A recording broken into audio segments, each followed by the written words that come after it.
नमस्कार दोस्तों, स्वागत है आपका हमारी डरावनी कहानी भूत बंगला कॉलेज का राज के तीसरे एपिसोड में। आज की कहानी में एक नया मोड़ आएगा जो इस राज को और गहराई देगा। तो चलिए शुरू करते हैं। करण, मीरा, निशा, अमित और राज अंधेरे में गिरने के बाद बेहोश पड़े हुए हैं। जैसे ही करण को होश आता है, वह देखता है कि वे एक अजीब सी जगह पर हैं। वहाँ की दीवारें ठंडी और नम हैं और हर तरफ धुंध फैली हुई है। बाकी दोस्तों को होश में लाने के बाद वे चारों अपनी जगह का मुआयना करते हैं। मीरा घबराते हुए पूछती है, हम कहाँ हैं? ये हवेली का कोई तहखाना है क्या? अमित दरवाजे की ओर इशारा करते हुए कहता है, शायद ये तहखाने का गुप्त रास्ता है। हमें यहाँ से बाहर निकलने का रास्ता खोजना होगा। करण की नज़र वहाँ खड़ी एक लड़की पर पड़ती है। लड़की सफ़ेद कपड़े पहने हुए भयभीत और घायल नजर आ रही है। वह कांपते हुए उनके पास आती है। मेरा नाम काजल है, वह धीरे से कहती है। मैं यहाँ कई दिनों से फंसी हूँ। मुझे पता है ये जगह कितनी खतरनाक है। काजल अपनी कहानी सुनाती है कि वह भी अपने दोस्तों के साथ इस हवेली में आई थी। उनके साथ भी अजीब घटनाएं हुईं और धीरे धीरे उसके सभी दोस्त गायब हो गए। वह इस तहखाने में एक दरवाजे के पीछे फंस गई थी जब उसने एक परछाई को आते देखा। निशा चिंतित होकर कहती है, अगर तुम्हारे दोस्त गायब हो गए तो हमें यहाँ रुकना नहीं चाहिए। हमें जल्दी बाहर निकलना होगा। काजल एक रहस्यमय कुंजी निकालकर कहती है, ये कुंजी उस दरवाजे की है जो हमें यहाँ से बाहर निकाल सकती है। लेकिन हमें इससे पहले तहखाने में छुपे एक और दरवाजे को खोजना होगा। सब मिलकर आगे बढ़ते हैं। एक दीवार पर उन्हें एक नक्शा मिलता है जिसमें हवेली का तहखाना और उसके गुप्त रास्ते दिखाए गए हैं।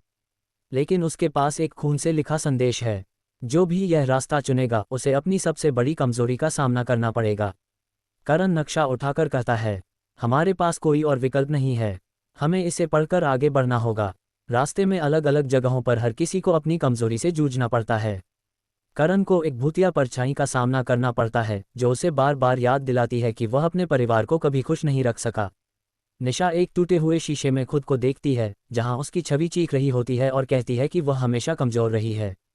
अमित को ऐसा लगता है कि उसके पैर किसी दलदल में धंस रहे हैं और उसे अपने जीवन के सबसे बुरे फैसलों की याद दिलाई जाती है।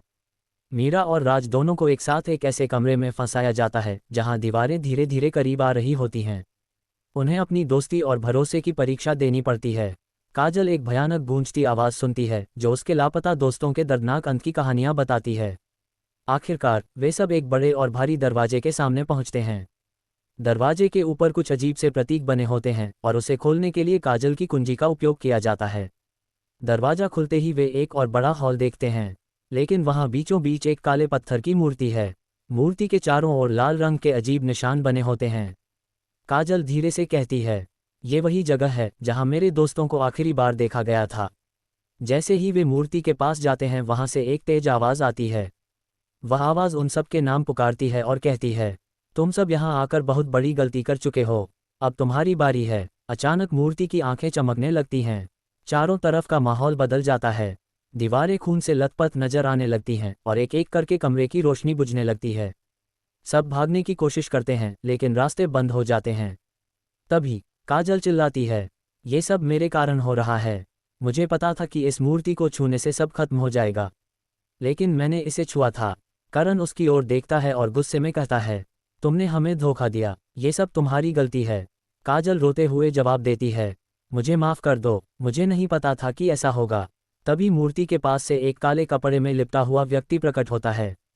वह हंसते हुए कहता है, अब सच सामने आएगा। अचानक करण और बाकी दोस्तों को एक खून से लिखा संदेश दिखाई देता है, तुम में से कोई एक गद्दार है। और इसी के साथ कमरे में अंधेरा छा जाता है। तो दोस्तों, ये था भूत बंगला कॉलेज का राज का तीसरा एपिसोड। क्या करण और उसके दोस्त इस गद्दार को पहचान पाएंगे? क्या वे इस हवेली से बचकर निकल पाएंगे? अगले एपिसोड में जानेंगे। अगर आपको यह एपिसोड पसंद आया हो तो लाइक, कमेंट और सब्सक्राइब करना न भूलें। धन्यवाद।